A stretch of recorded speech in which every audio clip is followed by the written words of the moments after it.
জুমা আজ শুক্রবার। এই জুমার কি বৈশিষ্ট্য, কি মর্যাদা, কি ফজিলত, তা আজকের আলোচনায় আসবে ইনশাআল্লাহ।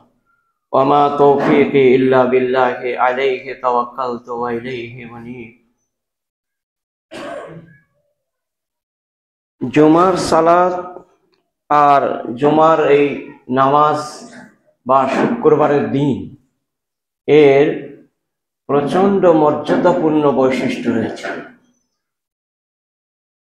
কেননা এই দিনে হযরত আদম আলাইহিস সালাতু সালামকে সৃষ্টি করা হয়েছিল এবং এই দিনই জান্নাতে প্রবেশ করেছিলেন এবং এই শুক্রবারের দিনই জান্নাত থেকে পুনরায় পৃথিবীতে আগমন করেন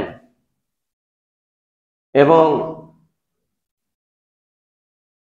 তিনি যখন মৃত্যুবরণ করেন সেদিনও এই শুক্রবারের দিন ছিল এবং এই পৃথিবীটা যে কিয়ামত সংঘটিত হবে সেদিনও এই শুক্রবারের দিন হবে। এই হাদিসে কয়েকটি বৈশিষ্ট্যের কথা উল্লেখ করা হয়েছে যে এই বৈশিষ্ট্যগুলি হচ্ছে এই দিনের মর্যাদা এবং এই দিনের বৈশিষ্ট্য। এবং সারা পৃথিবীর মধ্যে সারা বছরের 365 দিনের মধ্যে সর্বশ্রেষ্ঠতম দিন কোনটা? তার উত্তর হলো আরফার দিবস। আরফার দিনটা হলো 9 জিলহজ্জা, যেখানে হজ হয়। আল হজ্জ আরফাতুন, মানে হজ হলো আরফার ময়দানে অবস্থান করা। কেউ যদি আরফার ময়দানে যেতে না পারে তাহলে তার সে বছরে হজ হলো না, তাকে আবার পুনরায় যেতে হবে। তো মানে আরফায় অবস্থান করতেই হবে, ওকুফে আরফা। এইটা 365 দিনের মধ্যে শ্রেষ্ঠতম দিন।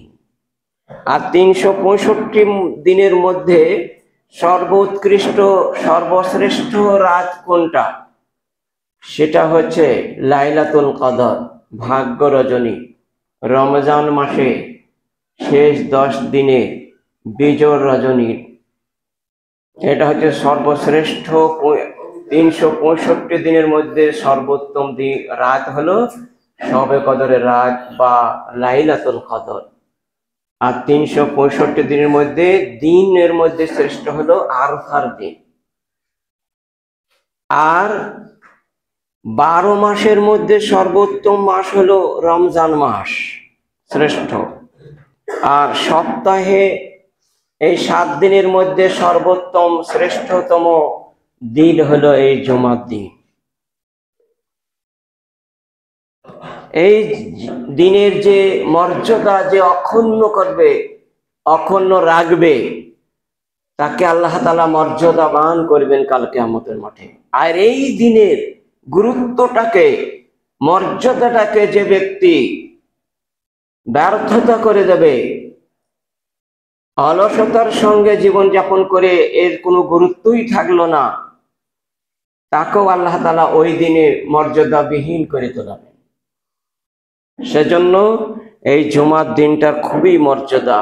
আর আমরা যে উম্মতে মুহাম্মাদিয়া রয়েছে, এই উম্মতে মুহাম্মাদিটাও মর্যাদাবান উম্মত। মহানবী সাল্লাল্লাহু আলাইহি ওয়াসাল্লাম তিনি বলেছেন, নাহানুল আখিরুনা আল আউয়ালুনা ইয়াউমাল কিয়ামাতে, আমরা দিনের দিক দিয়ে সর্বশেষে এসেছি। মানে যত নবী এসেছেন সবারই শেষে মুহাম্মদ সাল্লাল্লাহু আলাইহি ওয়াসাল্লাম তিনি এসেছিলেন। আল আউয়ালুনা ইয়াউমাল কিয়ামাতে, আর কিয়ামতের দিবসে সর্বপ্রথমে আমাদের হিসাব হবে। এই উম্মতে মুহাম্মাদিয়ার আউয়ালু মা ইয়াদখুলুল জান্নাতা, সর্বপ্রথমে এই উম্মতে মুহাম্মাদি জান্নাতে প্রবেশ করবে। তাহলে এটাও আল্লাহ তাআলা মর্যাদা। এই উম্মতের যে কতটা মর্যাদা, কতটা গুরুত্ব, কতটা সম্মান, তা আমরা এই হাদিসে পাচ্ছি। যে সাংঘাতিক গুরুত্ব। সহিহ মুসলিমে এই হাদিসটি 855 নম্বর। দ্বিতীয় আর একটি হাদিসে উল্লেখ করা হয়েছে ইবনে মাজাহ 1083 নম্বর এবং সহিহ মুসলিমে 856 নম্বর হাদিসে, নাহানুল আখারুনা মিন আহলিদ দুনিয়া, মানে আমরা পৃথিবীর দিক দিয়ে সর্বশেষে এসেছি, এই উম্মত শেষ, এরপরে আর কেউ আসবে না। এই উম্মতের ওপরেই কিয়ামত সংঘটিত হয়ে যাবে, প্রলয় দিবস এই আমাদের ওপরেই হয়ে যাবে। যত দিন আসছে তত খারাপ হচ্ছে। আজকের দিনটা যতটা ভালো, আগামী কালটা এর থেকে মন্দ হবে। কাল যেটা আসবে তার থেকে পরের দিনটা মন্দ, পরশু দিন যেটা হবে তার পরের দিনটা তার থেকেও খারাপ। এই হইতে হইতে কিয়ামত চলে আসবে।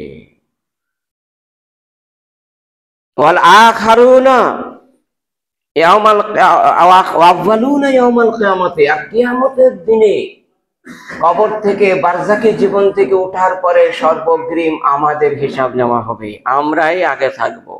আল মাকজি লাহুম কাবলাল খালায়েকে, মহানবী বললেন সারা পৃথিবীর যত মানুষ এসেছে বা আছে, চলে গেছে, সব মানুষের চেয়ে আগে উম্মতে মুহাম্মদীকে ডাক দেওয়া হবে। এটাও একটা সুখবর এবং মর্যাদাবান উম্মত। এটা, এই উম্মতের দাম, খুব দামি উম্মত এটা। এই উম্মতের এক একটা সদস্য মানে প্রচন্ড মর্যাদাবান আল্লাহর নিকটে। কিন্তু আল্লাহর নিকটে ওই মর্যাদা হবে মর্যাদাকে যে ব্যক্তি বজায় রাখতে পারবে, আর মর্যাদাকে যে ব্যক্তি বজায় রাখতে পারবে না তার কিন্তু কোনো মর্যাদা নাই। দেখুন এই দিনের কতটা মর্যাদা, তা আমি একটা হাদিস বলে ফুটে উঠবে। মহানবী সাল্লাল্লাহু আলাইহি ওয়াসাল্লাম, নবী হুরায়রা ক্বালা ক্বালা রাসূলুল্লাহ সাল্লাল্লাহু আলাইহি ওয়াসাল্লাম, ইযা কানা ইয়াউমুল জুমআতি ওয়াকাফাতিল মালায়েকাতু আলা বাবিল ওয়াকাফাতিল মালায়েকাতু আলা বাবিল মসজিদ, অর্থাৎ জুম্মার দিনে, শুক্রবারের দিন একগুচ্ছ ফেরেশতা এসে যায় প্রত্যেকটা মসজিদে। আলা বাবিল মসজিদে, মসজিদের সদর গেটে এসে তারা দণ্ডায়মান হয়ে থাকে এবং তারা কি করে, কোনো কথা বলে না কারোর সঙ্গে, চুপচাপ। ইয়াকতুবুন আল আউয়ালা ফাল আউয়াল, সর্বগ্রিম যে মসজিদে আসবে তার নামটা ইয়াকতুবুন আল আউয়ালা, প্রথমে রেজিস্টারে লেখা হয়ে যায়। তারা লিখে, একজন বলে লেখো, আর এই লিখে দিল। তারপর মাসালুল মুহাজ্জিরে, তারপর দ্বিতীয় নম্বরে যে আসে তার নাম লেখা হয়, তৃতীয় নম্বরে তার নাম লেখা হয়। এই পর ইমাম যতক্ষণ পর্যন্ত খতিব খুতবায় শুরু না হচ্ছে যতক্ষণ পর্যন্ত না উঠছে ততক্ষণ পর্যন্ত লিখতেই থাকা হয়, যত লোক আসে। কামাসালিল্লাযী ইহুদি বাদানাতাম, তারপর বলা হয় এই লোকটাকে এত সম্মান দেওয়া হয়েছে যে এ একটা হৃষ্টপুষ্ট একটা উট, আরবে নিয়ে গিয়ে কোরবানি দিলে যতটা নেকি হয় ততটা নেকি এর লেখা হয়ে গেল, লেখো, লিখে দেয়। সুম্মা কানাল্লাযী ইহুদি বাকারাতাম, তারপর একটা গাভী কোরবানি দিলে যত নেকি হয় মক্কা গিয়ে ততটা নেকি লেখা হয়। সুম্মা কাবশান, তারপর একটা দুম্বা কোরবানি দিলে যতটা নেকি হয় তাই লেখা হয়। সুম্মা দাজাজাতান, তারপর একটি মোরগ বা মুরগি দান করলে যতটা নেকি হয়, আরবে গিয়ে দান করলে। সুম্মা ইহুদি, তারপর সুম্মা বাইজাতান, একটা ডিম দান করলে যতটা নেকি হয়। এই পর লিখতে লিখতে যাওয়া হয়।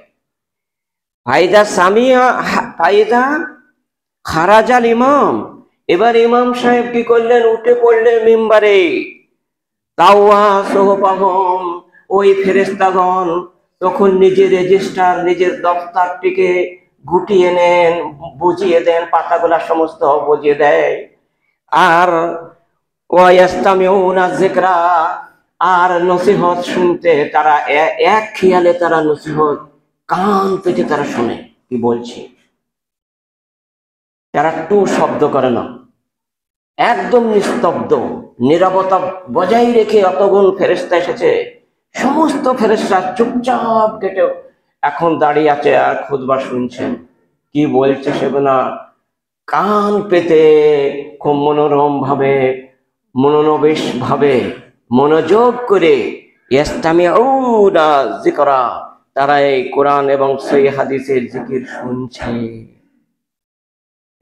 সহিহ বুখারী 929 নম্বর হাদিস এবং সহিহ মুসলিমের 850 নম্বর হাদিস, যে ফেরেশতারা যখন এসেছেন এই মসজিদে তখন থেকে কয়েক ঘন্টা আগে খুতবার, তখন থেকে নিয়ে পর্যন্ত, এবং নামাজ যতক্ষণ নামাজের দণ্ডায়মান না হবে, নামাজ সমাপ্ত না হবে ততক্ষণ পর্যন্ত কয়েক ঘন্টা ফেরেশতাতে একটা কথাও বলে না। এটা আল্লাহর অর্ডার। এই অর্ডারকে তারা মান্য করে চলছে। আর কতটা সম্মান দিয়ে চলছে। এখন খুতবা এক খেয়ালে শুনছে, এদিকে ওদিকে হবে না, হেলান দেবে না কো, এদিকে ওদিকে কথা তো বলবেই না, কথা বললেই তো তার সালাতে হবে না এবং ওই পজিশনে সে থাকবে না। দেখুন, অনেক মহিলারা এই মসজিদে আসে, আমি খবর পেয়েছি, তারা অনর্থক আসে আর যায়, কিছু পাপ নিয়ে তারা পাপের বোঝা ঘাড়ে করে নিয়ে তারা বাড়ি নিয়ে যায়। আর অনেক মহিলা আছে যারা প্রচন্ড পাহাড়ের পর্বতের সমতুল্য নেকি নিয়ে বাড়ি যায়। অনেক পুরুষ আছে যারা অনর্থক এসে আবার চলে যায়, আর পাপের বোঝা আরো বেশি তার ঘাড়ে চেপে যায়। অনেক পুরুষ আছে তারা প্রচন্ড পর্বতের চেয়েও বেশি তারা নেকি নিয়ে বাড়ি ফিরে নিষ্পাপ হয়ে। এরকমও পুরুষ আছে, এরকমও মহিলা আছে। শুধু এই মসজিদের কথা নয়, পৃথিবীর যত মসজিদ আছে সমস্ত মসজিদের এইরকমই একই হাল। এইরকম করে শুনেছি এই মসজিদের চতুর্দিকে দেয়ালে তারা হেলান দিয়ে বসে গল্প মিটে যায় খুতবার সময়। এইরকম পাপিষ্ট মহিলা যদি থাকো এই মসজিদে, এখনো বলছে তুমি বেরিয়ে চলে যাও, তোমার মতো এইরকম মুসল্লি এখানে চলবে না, কোনো মসজিদেই চলে না, আল্লাহর কোনো যায় আসে না। আমি একটা হাদিস বলছি শুনুন এই সম্বন্ধে। মহানবী সাল্লাল্লাহু আলাইহি ওয়াসাল্লাম কি বললেন, মান মাসাল হাসা ফাকাদ লাগা, রাওয়াহু মুসলিমুন। সহিহ মুসলিমে এই হাদিসটি 857 নম্বর। বললেন যে ব্যক্তি, এর জন্যই অনর্থক আসে অনেক মহিলারা, অনেক পুরুষরা, মান মাসাল হাসা, তারা কাঙ্কুরি নিয়ে খেলা করে, তারা দেওয়াল নিয়ে চেপে ধরে হেলান দিয়ে বসে ঘুমিয়ে খেলা করে, তারা কথা বলে একে অপরের সঙ্গে, কথম বলে খুতবার সময়। আর এই সময় ফাঁকাদ লাগা, সে ব্যক্তি তার নামাজ তো নিজের হলোই না, অপরের 2-4 জনের নামাজটাও বাতিল করে দিয়ে বাড়ি যায়। ওই জন্য নিজের গুনাহ তো নিজের অপরে চাকবে, আর অপরের গুনাহ বাড়ি নিয়ে বড় ধরনের পাহাড়ের সমতুল্য অন্য জনার গুনাহ নিয়ে সে ব্যক্তি বাড়ি ফিরল। তাদের ওয়াজরাতান বুজরা ওখরা, একজনের পাপের বোঝা অপরজনা কেউ বহন করিবে না, কিন্তু এই মহিলাটা বহন করবে। যে নিজে কথা বলবে খুতবার সময়, সে নিজের বহন করতে হবে, আবার যতজনাকে কথা বলাইলো সবারই ঘাড়ের পাপ ওর ওপরে চাপবে। কাবিল হাবিলকে হত্যা করেছে আপন ভাইকে, পৃথিবীর যত নাহক হত্যা হবে সমস্ত হত্যার এক অংশ তার উপরে লাগবে। সে জাহান্নামে তো যাবেই যাবে, তো জাহান্নামের সর্বনিম্নে যাবে সে। এতজনের পাপ নিয়ে সে কোথায় থাকবে? সাবধান, এইরকম মহিলারা কখনো মসজিদে আসবেন না, এটা আমার বিশেষ অনুরোধ। আমি বলিনি, মহানবী বলছেন। কেন? মহানবী বলছেন মহিলাদের জমানায়, বাচ্চাদের জমানায়, মুসাফিরের জমানায়, প্রচন্ড ব্যাধিগ্রস্তদের জমানায় তাদেরকে বাড়িতেই পড়তে হবে। এটাই সিদ্ধান্ত আবু দাউদের হাদিস। অনর্থক নিজেও পাপ হবো, অপরকেও পাপ করাবো, এর জন্য খবরদার আসবেন না। এই একদিনই বলছি আমি, যতদিন বাঁচবেন ততদিন কোনোদিন মুখ খুলবেন না। এই জুমার সময়তে কোনো বাড়িতে নসিহত হোক, অন্য জায়গায় খুতবা হোক, তখন যত কথা বলতে পারেন, কোনো গুনাহ নাই। কিন্তু এই সময়তে যদি কিছু করা যায়, দেখুন কত হাদিস আছে, আমি সময় পাবো না এতটা হাদিস বলতে গিয়ে। আল হাবুয়াতা, হাবুয়া শব্দ হাদিস এসছে। হাবুয়া শব্দটা কিরকম? মানে হেলাম দিয়ে থাকে অনেকে, তাই দেখা যাচ্ছে থাকে। দুই হাঁটুর মাঝখানে মাথা ভরে দেয়, যে এরা হবে ঘুমায় কেউ কেউ এইরকম ভাবে থাকে, তাকে হাবুয়া বলেছে হাদিসে। এরা মহানবী নিষিদ্ধ করেছেন, খবরদার যেন এরকম কেউ করে না, একদম নিষিদ্ধ করা হয়েছে। শুধু তাই নয়, ফেরেশতাদের কথাও একটু আগেই বললাম, তারা কি সুন্দরভাবে এখনো পর্যন্ত শুনছেন, তাদের কোনো টু শব্দ নাই কো। আর আপনার আমার মতো এরকম মানুষ যারা অন্য রাস্তায় থেকে 3 রকমের লোক জমা পড়তে আসে। এক বেকার আসে, তার বাপের বোঝালি বাড়ি যায়। নম্বর 2 প্রার্থনা করতে আসে, দেখি কি বলল। আর একজন আসে নীরবে আসে, বাড়ি থেকে উঁচু করে গোসল করে উঁচু করে সুন্দর করে দরুদ পড়তে পড়তে আস্তে আস্তে আস্তে গুটি পায়ে এসে যেখানে জায়গা প্রথমে পায় সেখানে বসে যায়, শব্দ করে না, তাকে ইশারাও করে না যে একটু ওগি যাও, ওই বললি তো তার নজ হবে না, এতটুকু শব্দ বলে না কো। প্রাকৃতিক পক্ষে ধন্য এর সনম ধন্যর পাত্র এরকম লোকগুলো, এদের জন্যই জান্নাত অপেক্ষা করছে। মান আমিলা সালেহান, আল্লাহ রাব্বুল আলামিন বলেন যে ব্যক্তি এরকম নেক আমলে আসলো, আর মান আমিলা সালেহান মিন যাকারিন আও উনসা, নর হোক চাই নারী হোক, পুরুষ লোক হোক চাই মহিলা লোক হোক, উলাইকা ইয়াদখুলুনাল জান্নাতা, এদের জন্য জান্নাতে ও অনিবার্য, এরা জান্নাতে প্রবেশ করবে, এদের জন্যই জান্নাত তৈরি করা হয়েছে। ওয়াইদ্দাতুল লিল মুত্তাকিন, এইরকম পরহেজগার বান্দা বান্দীদের জন্যই জান্নাতকে তৈরি করা হয়েছে। জান্নাত যায়নি কেন? তার মৃত্যু হয়নি তার জন্য। এটা খুব সাবধান। যে ব্যক্তি সকাল ভোরে ভোরে গোসল করলো এবং বাড়ি স্ত্রীকেও গোসল করালো, মানে সুন্দর করে গোসল করলো, তারপর প্রস্তুত নিল সকাল সকালে আজকে সালাত আদায় করতে যাব জুমার, মাসা, এবং সে ব্যক্তি পায়ে হেঁটে আসলো, কোনো সওয়ারি হয়ে আসলো না, কোনো যানবাহনে আসেনি, সাইকেলে মোটর সাইকেলে নয়, হেঁটে হেঁটে আসলো, তার পায়ে পায়ে কথা নাকি হবে আমি বলবো বলি ওটা বলছে। মাসা ওয়ালাম ইয়ারকাব, মানে হেঁটে আসলো, পায়ে হেঁটে, সাইকেলে আসলো না, বাইসাইকেল মোটর সাইকেল মারুতি এতে আসলো না, বরং যত দূরই বাড়ি হোক সে হেঁটে আসলো। ওয়াদানা মাল ইমামে, আর ইমামের কাছে সে ডান দিকে কাতারে বসে গেল, অথবা যেদিকে পেল বাম হয়ে বাম, ডাইনে আর বামে যেদিকে হোক প্রথম কাতার দ্বিতীয় কাতারের মধ্যে বসে গেল। দানা মাল ইমামে, ইমামের কাছে এসে বসে গেল।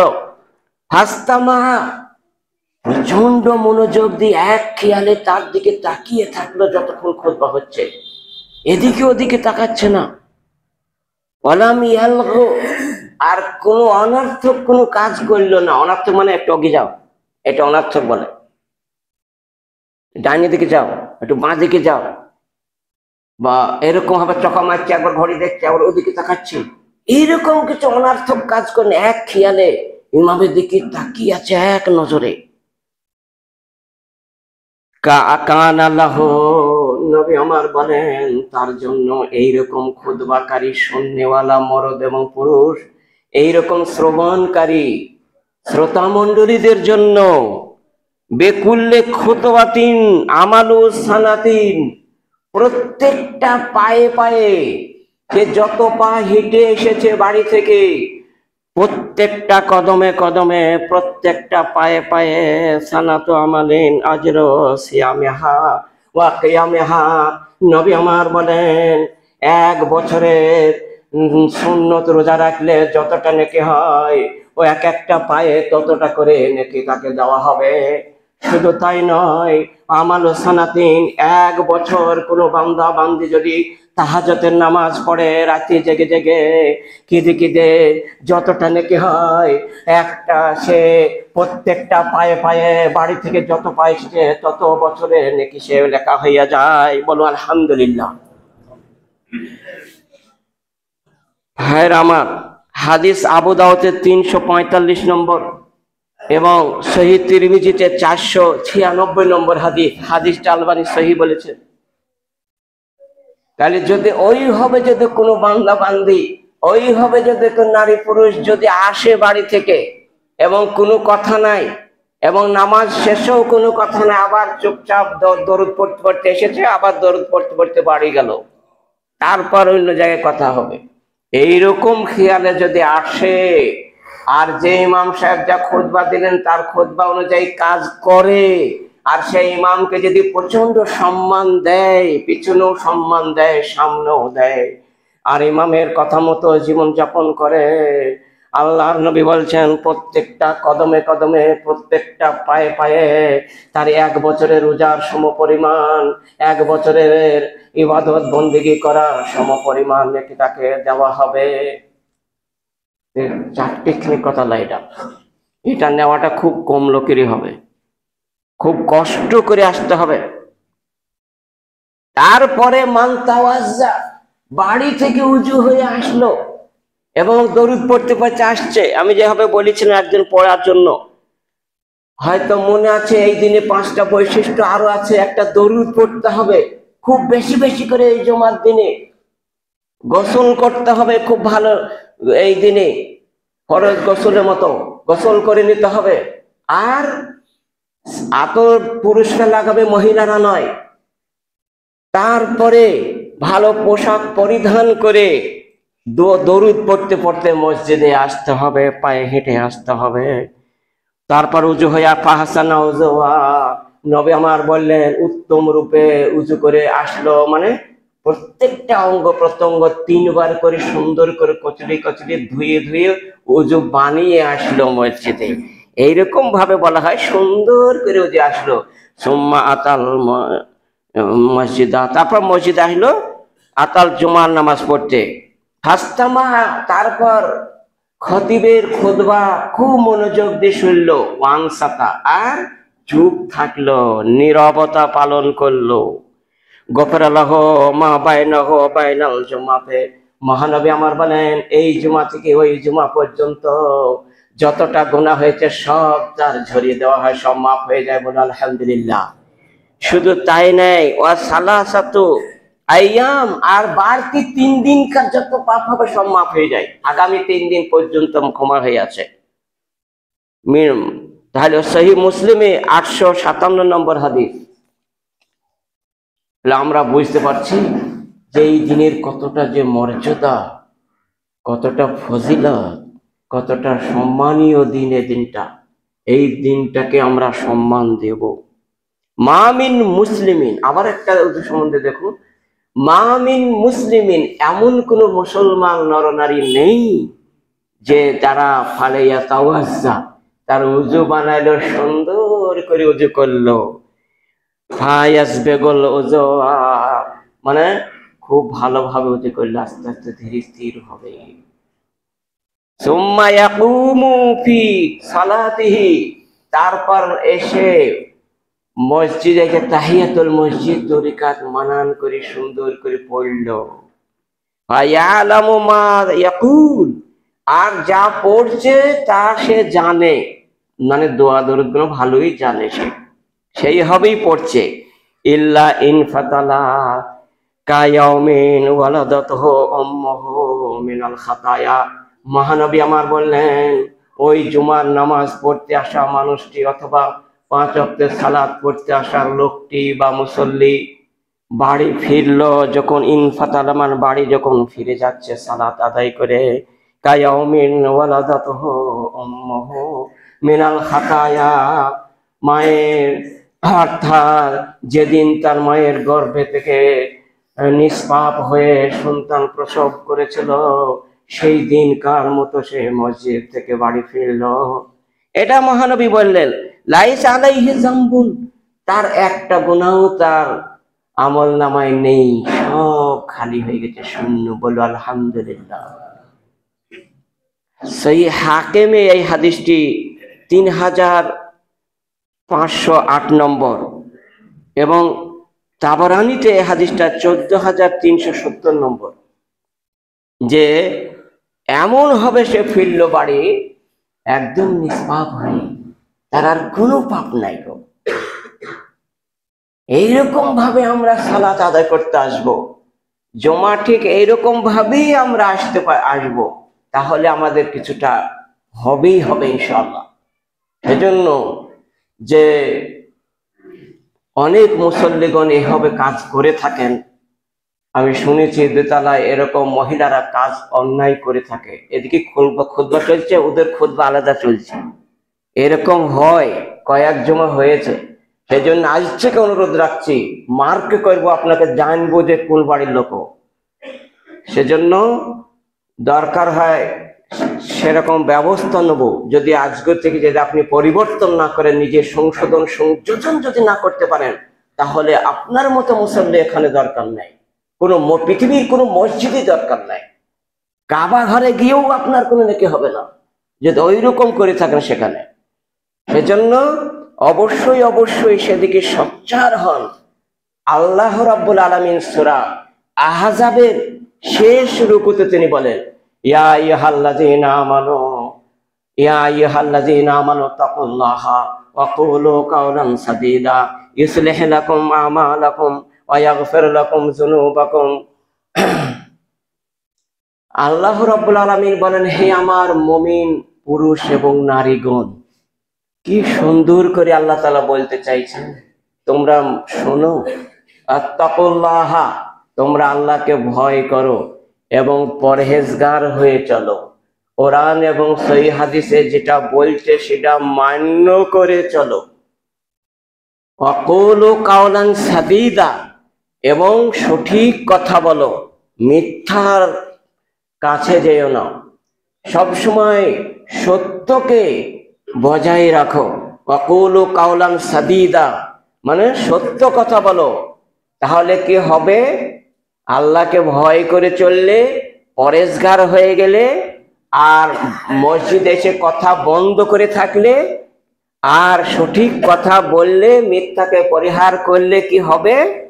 ইউসলিহ লাকুম আমালাকুম, আল্লাহ বলেন ইউসলিহ লাকুম আমালাকুম, তোমাদের যত আমল ভুল ভ্রান্তি ত্রুটি বিচ্যুতি হয়ে গেছে, ইউসলিহ লাকুম আমালাকুম, তোমাদের আমল গুনাহকে সংশোধন করে নেওয়া হবে, তোমাদের আমল গুনাহকে সংশোধন সংযোজন করা হবে।